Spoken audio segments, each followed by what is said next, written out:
Hey yo, and welcome to the dojo. My name is Code, and today we're going to be taking a look at the top 10 cards from Twilight Masquerade. And I think number 5 is going to surprise you. But before we jump into the top 10, I thought I would take a moment and talk about a couple honorable mentions. And the first one has to be my good old monkey friend of the loyal 3, Monkey Dory. In Twilight Masquerade, there are 3 loyal Pokemon, and all have very similar types of abilities. They each are activated by placing a dark energy on the Pokemon, and Monkey Dory's ability is very useful. In fact, we saw it take full effect in the second place Champions League deck, which you can go check out in this video. And the ability reads, if you have a darkness energy attached to this Pokemon, you may move 3 damage counters from one of your Pokemon to one of your opponent's Pokemon. So this is really meaningful, especially for decks like Gardevoir, where Gardevoir is only doing 190 damage. You can imagine you can place a couple of damage counters on Gardevoir for the energy cost of the attack, and then take 3 of those damage counters that you put onto Gardevoir, put it on your opponent's active, and now your Gardevoir is kind of like swinging for 220, which is definitely a meaningful number. My second honorable mention is Jamming Tower. We're definitely getting to a point in the meta where there's a lot of different tool cards that can be very annoying to deal with. And Jamming Tower is a stadium that allows you to basically turn off all tools. You can imagine this being very effective against like any Gardevoir deck that might be attaching Bravery Charms. This could be very effective against any deck that's trying to take advantage of Iron Hands with their batons. You don't necessarily need to remove them with a Lost Vacuum. You can just turn off all tools altogether. And as well as we've recently been seeing Charizards play things like the Hero's Cape, it'd be nice to just say, you do not get 100 extra health. My last honorable mention is the new A-Spec Scoop Up Cyclone. It allows you to put one of your Pokemon and all of the cards attached to it back into your hand. So you can think of this kind of like a Professor's Turo, but instead of discarding all the cards attached, you get them back into your hand. And where is this useful? Basically any place you would play a Turo, this can be useful, but it's extra beneficial because you get to keep all the extra resources. You can imagine you might have some tools attached to your Pokemon, or maybe your deck plays thin energy lines, so you want to retain those energies. We've seen this A-Spec be very popular in Dragapult EX decks to take a damaged Dragapult and all of the energy back into your hand, start setting up another Dragapult, evolve your Cloak, and take one of those energies from the Dragapult you just scooped up and put it on your new active. And if we've noticed anything from our current meta with Charizard, being able to effectively manage your board state is very important. But that's enough for honorable mentions. Let's dive into the actual list, starting with number 10. With number 10, we're starting off with the Pokemon Iron Thorns EX, which has a great ability on it. As long as the Pokemon's in an active spot, all Pokemon with a rule box have no abilities. And I'm not sure if you noticed, but a lot of Pokemon that have rule boxes have very good abilities. Maybe you want to turn off Radiant Greninja. Maybe you want to turn off Charizard's Infernal Rain. Maybe you want to turn off Gardevoir's Psychic Embrace. I think you get the idea. This will be a great new attacker in Future Box style decks because although it does turn off abilities of Pokemon with rule box, it does not affect future Pokemon. So you still get the great effects from things like Iron Crown. And the Iron Thorns EX is not a super great attacker with its Bolt Cyclone that does 140 damage, moving energy from this Pokemon to one of your bench Pokemon. But it's more about not letting your opponent play the game than it is about you being a big force to be reckoned with. And this is a big basic. It's not a freebie for your opponent to just get rid of. I like seeing a card like this in the meta. It reminds me a bit of Path to the Peak, of course, but with the effect on a Pokemon instead of Stadium. And I think it's healthy to have a card like this just to keep, some of the really ability heavy decks, like pretty much every deck, in check.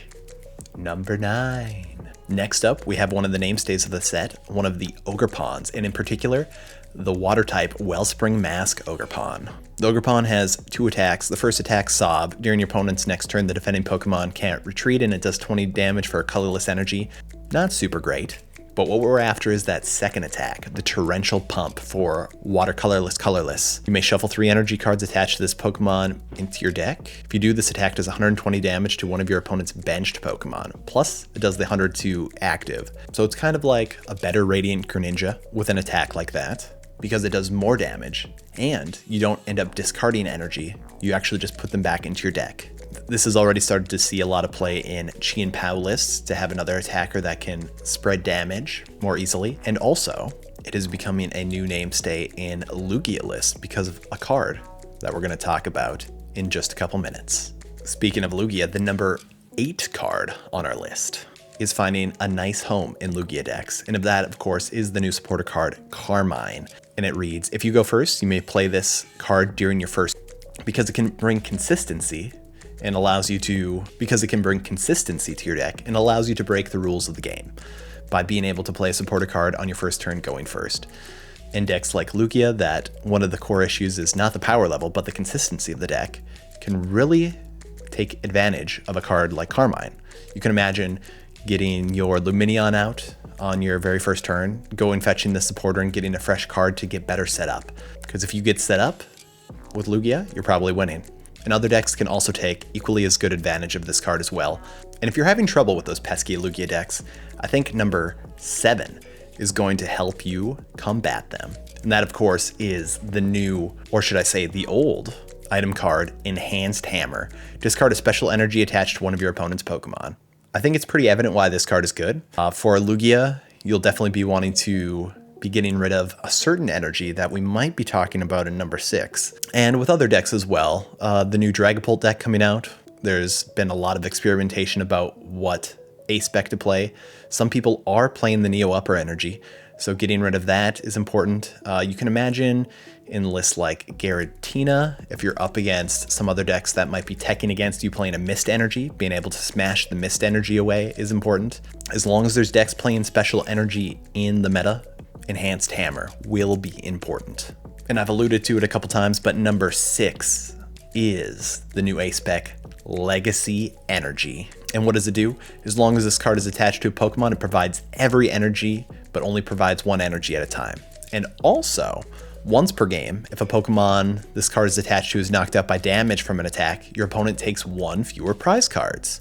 So if your opponent knocks your Pokemon out, let's pretend Lugia V-Star, that means they only take 1 prize instead of 2. And of course, this is only if your Pokemon faints from damage.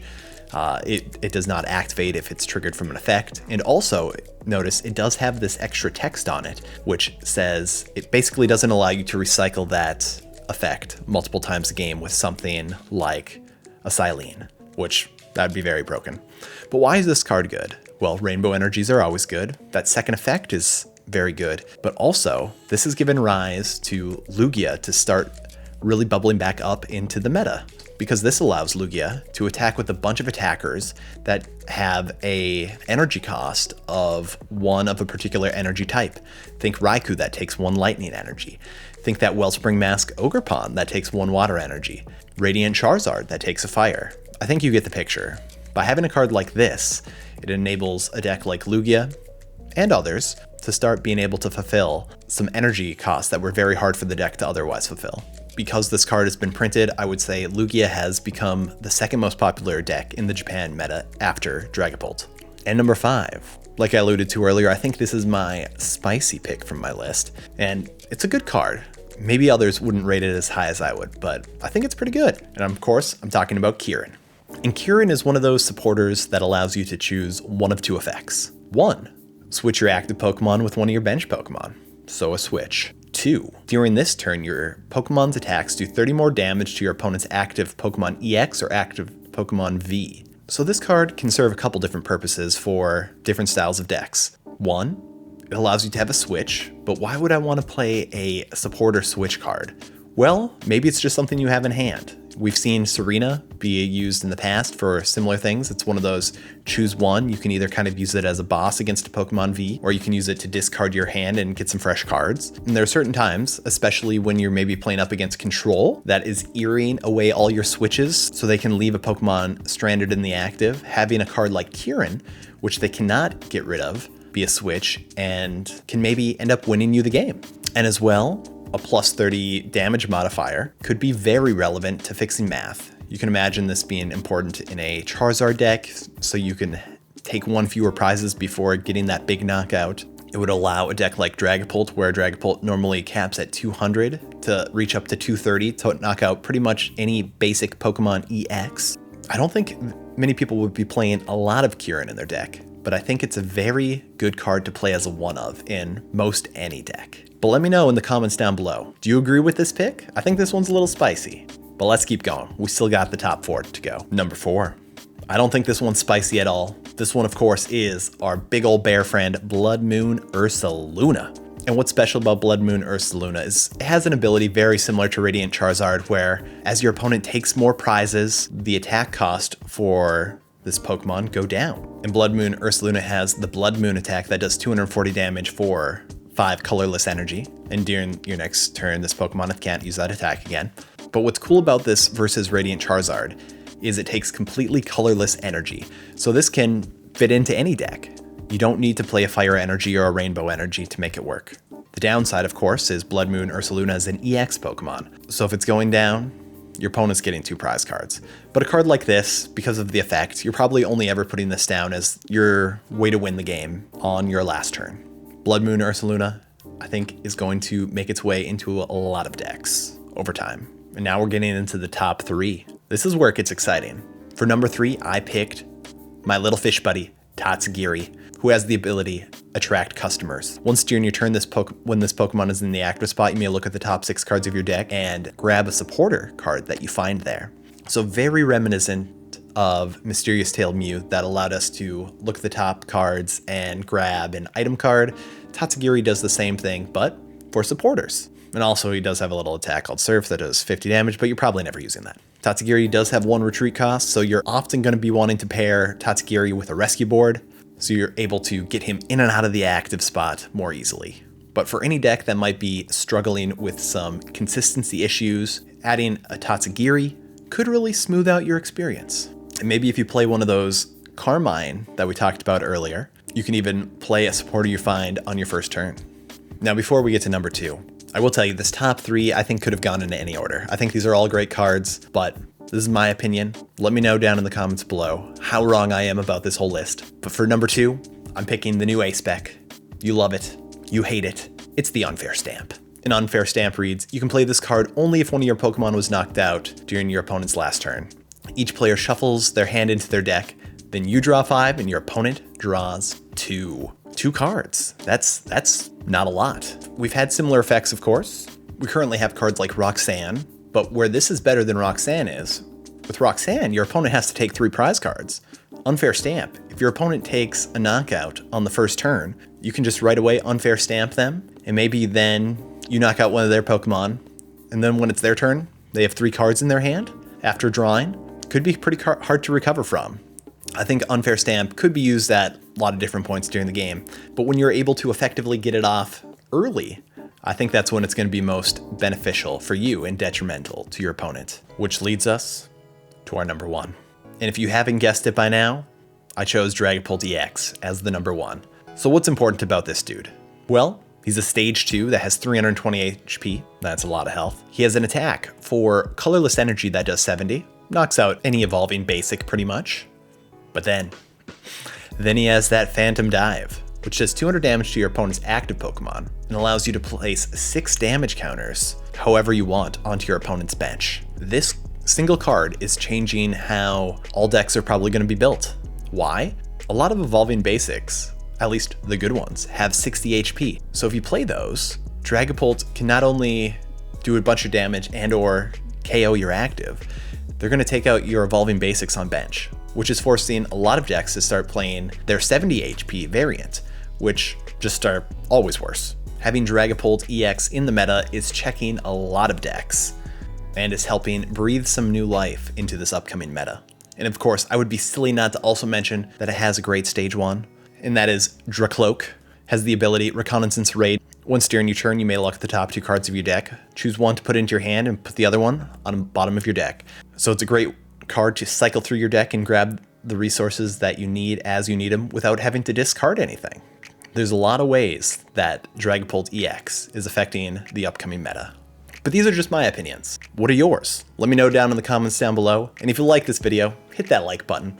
If you want to see some more of this TCG opinions in action, click the subscribe button. Or maybe you'd like this video. But that's all I got for today. So until next time, peace.